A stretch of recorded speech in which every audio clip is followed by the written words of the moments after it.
Hello students, our topic today is the sin of King David. King David's adulterous act with Bathsheba. At the time kings usually go to battle, King David ordered the captain of Israel's army, Joab, to lead Israel's army to the battle against the Amorites while he stayed back.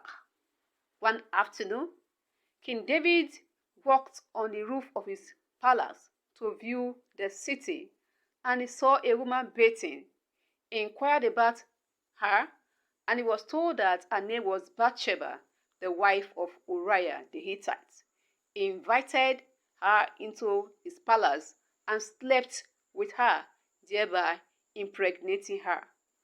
From the picture, you can see Bathsheba bathing and the king spying on her. In an attempt to hide his misdeed, King David sent a message to Joab requesting that he should release Uriah the Hittite to return to Israel. And when he returned, the king inquired about the war, how the war was going, and Uriah told him everything, after which the king told him to go home and relax with his family. But being a loyal soldier, Uriah did not go home. The king tried to encourage him to go home, yet he didn't go home. Consequently, the king gave him a letter to take to Joab, and in the letter, the king told Joab to set him at the forefront of the battle and withdraw his men so that he will be killed. Let's watch the video, and I want you to take note of what led King David to commit this sin. I will not add hypocrisy to my other sins. Even if Job should understand what I intend, I cannot ask him to share the burden of my guilt. Here is the order. Set Uriah in the forefront of the hottest battle and retire from him that he may be smitten and die. Yes. When it is finished, seal it and give it to Uriah. Yes, sir.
Sire, we bring great news. The walls of Rabbah have been breached. When we left, there was fighting in the streets of the city. Joab bids me urge you to come to Rabbah with all speed to receive the surrender of your enemies.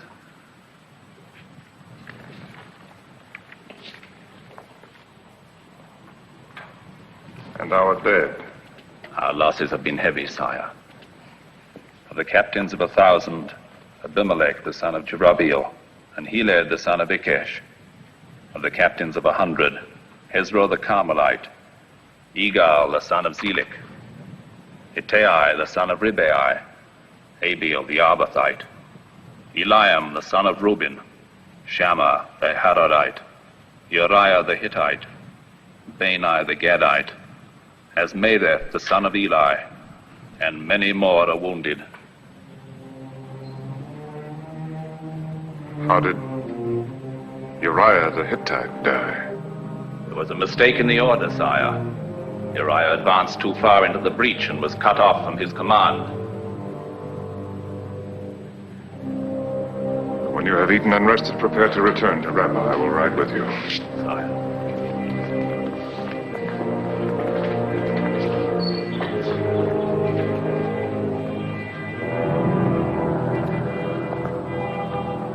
sire. Lady Bathsheba's servant is waiting for your answer.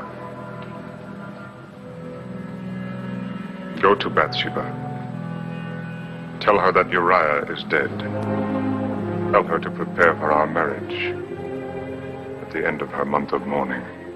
Will you not go to her yourself? No.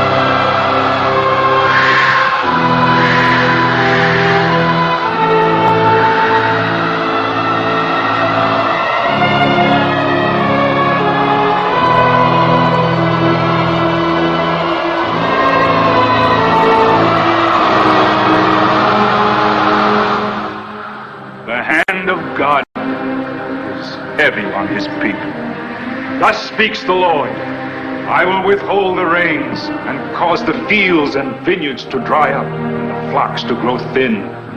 I will waste the land with drought, the people with famine. Yea, I will smite Israel for its sin against me.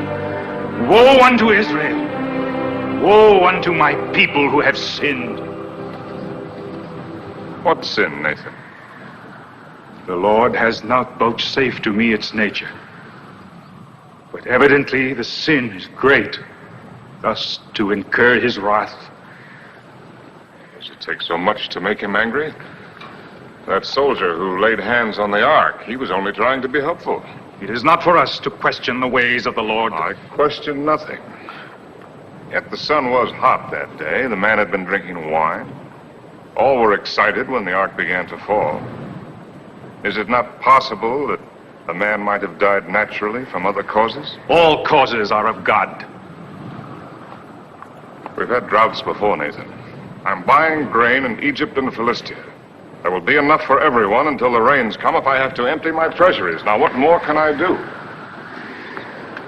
Is there anything else? Yes, sire. I have sat in the gate and listened to the people talk of the king. What do they say? They say that David is no longer David. They say that he neglects his duty, that he is often away from the city. When he is here, he has turned his face from his people. Petitioners are sent away from his door without a hearing. In hard times, it's natural that some will complain. Complain, yes, sire. But not talk openly of overthrowing the king. Explain yourself. The hearts of the Israelites are turning after your son. Well, it's difficult to imagine poor Amnon winning anyone's heart. Not Amnon, your second son, Absalom. Boy? Every day he is at the gate seeking those you have turned away. To these he says, "Oh, that I were made a judge in the land, that all may come to me and receive justice." Confine yourself to the affairs of God. Leave the affairs of the kingdom to me. Sire. Oh, Abishai, I have orders for Joab. The king forgets that he too is a servant of the Lord.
Priests are waiting.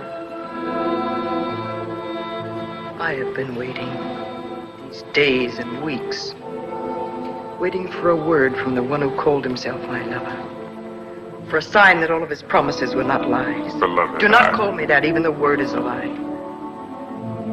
If you still loved me, you would not have avoided me. You would not have left me in darkness, alone with my fears. You know that I was called to Reba. It is a week since your return. They are waiting. Let them wait. There will be no wedding. I will not try to justify my behavior. But even if I have earned your hatred,